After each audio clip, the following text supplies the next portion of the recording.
Hey, my name is Justus Alleyn. I'm 27 years old. I went to St. Paul's High School, played for the St. Paul's Crusaders under the great coach Jeff Leping, one of my guys. Got to give him a shout out. After high school, I went to U of M.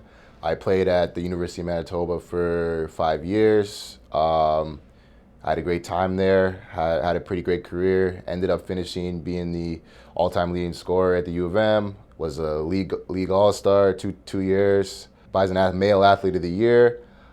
We were the first team to go to the national championship in I think it's about 30 years. So loved my time there. Loved the guys I played with. Great experience.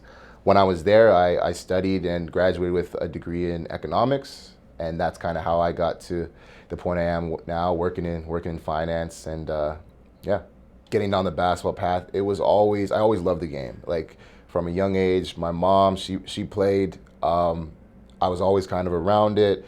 I playing outside with friends at school, and I really started to take it serious probably grade nine or grade 10, when I started to see some success in it, and I always loved the game, but I kind of had a couple. There was a couple instances of teams I wanted to play on that I didn't end up making and getting cut for, and then that's kind of when it I had to make a decision of like, hey, if this is really what you want to do, you really want to play college basketball, you really want to, obviously when you're younger, the goal is to go to the NBA. Like if this is actually what you want to do, like you need to work hard in it. You need to give it everything you've got. You only have one chance. Like worst case scenario, you don't make it. But the last thing you want is to go through your life and say, I wish I would have worked harder. I wish I would have, done that extra thing. So that's kind of where it started for me. And yeah, probably around grade 9 or grade 10, I just really started to really start to work, and I just started to see results like right away. I just get better and better, and I kind of found that correlation between, hey, like as simple as it sounds, like you work hard, you're gonna get better. Yeah, and then from there, high school, I started to get some notoriety. I started to play really well. Coaches started, noticing me from different universities. I ended up playing with Team Manitoba in under 17s.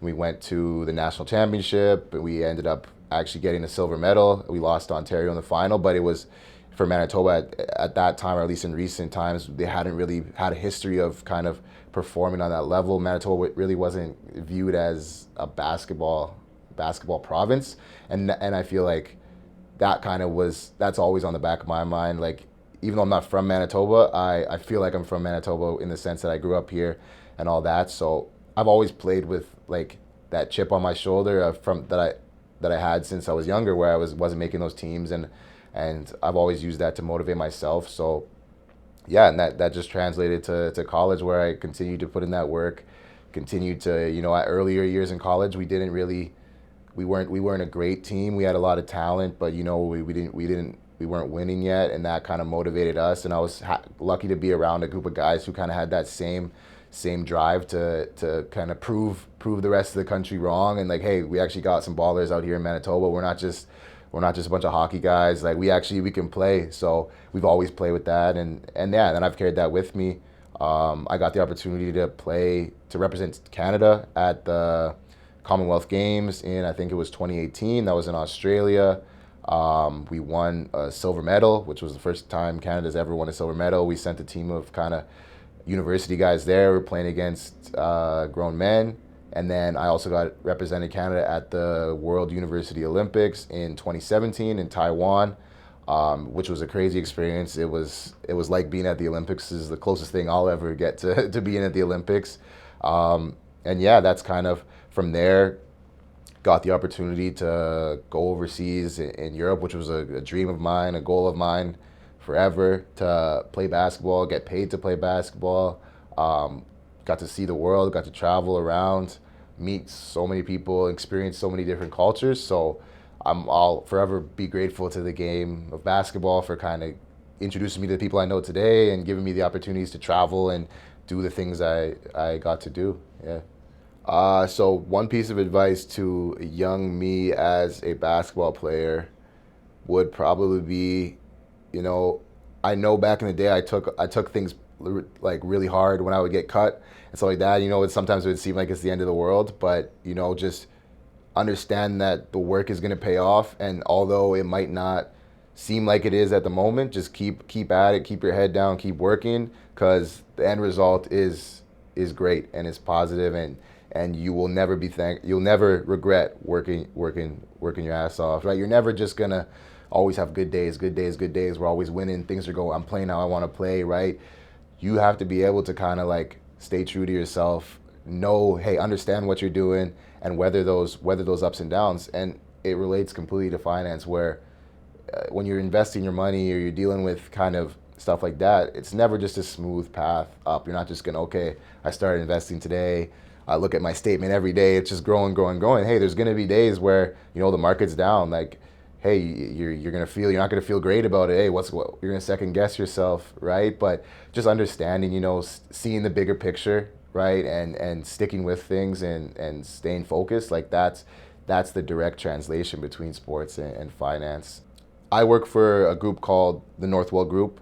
We're under the umbrella of a private wealth firm called Newer Private Wealth.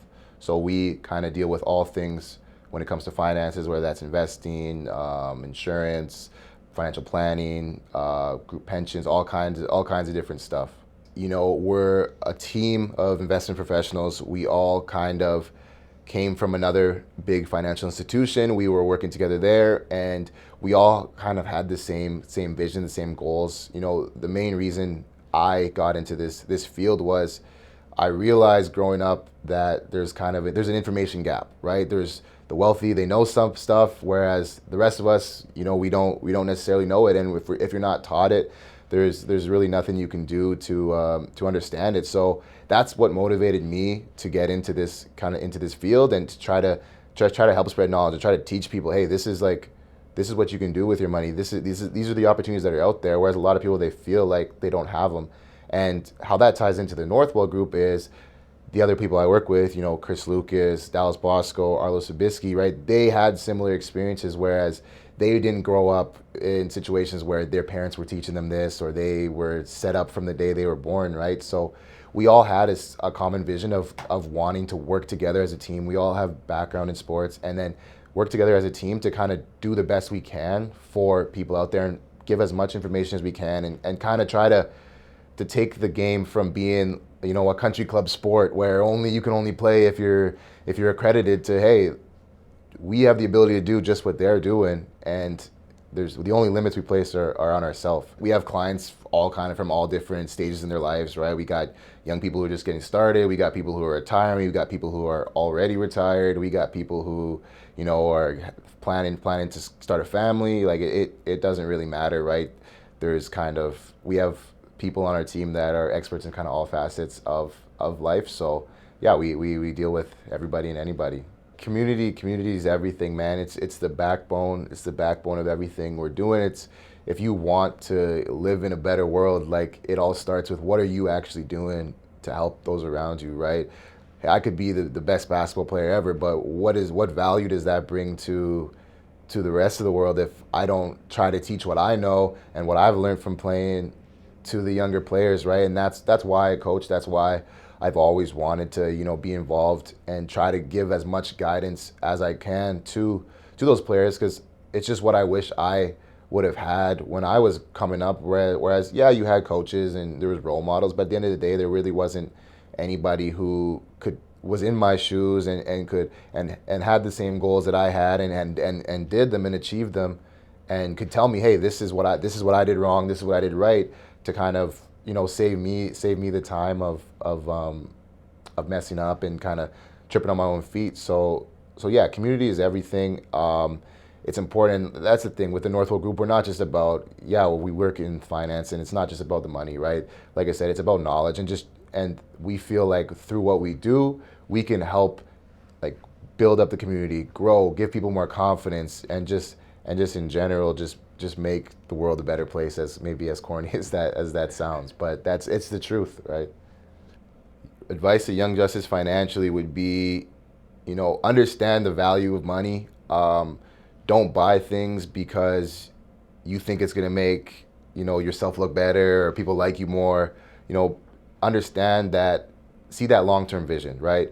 Would you rather have something down the road that's great, or something today that you're gonna like it for a couple of days, and it's gonna, maybe your friends will give you a compliment, but then at the end of the day, what's really the value behind it? And the second thing would be start as soon as possible, right? Don't wait, don't delay. Hey, I always tell people it doesn't matter if you start investing with $1 today or whatever amount it is. No amount's too small, right?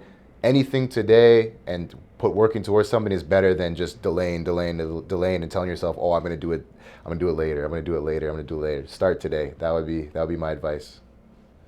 Black History Month is important to me, obviously outside of the fact that I'm a young black male and I've grown up in a world where I've always been viewed as a young black male. It's important because it's just it's exposure. And right, a lot of people today they feel like, hey, we're living in different times. There's no prejudice, there's no segregation in the world, but it's not true. It's not true, and it's important for people to understand not only just the community as a whole, but black people as a whole in general, to like, this is our history, this is where we come from, be proud of it, right? Because it's something that we've kind of always been kind of, it's been brushed to the side. We don't learn about it.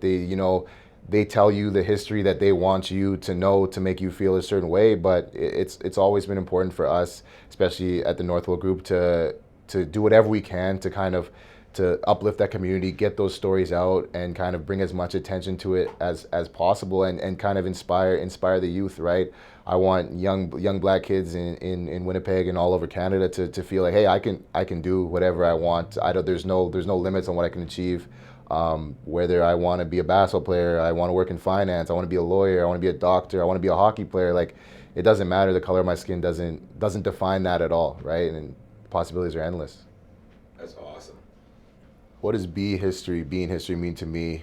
I think the main thing would be living a life that you're going to be proud of when I look back on it in 30 years, 40 years, 50 years.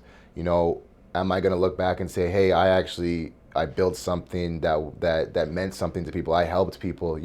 I actually left a legacy, and positively impacted the lives of others, right? I think that's what being history means, whatever facet that's in, whether that's through work, whether it's in family, whether that's basketball.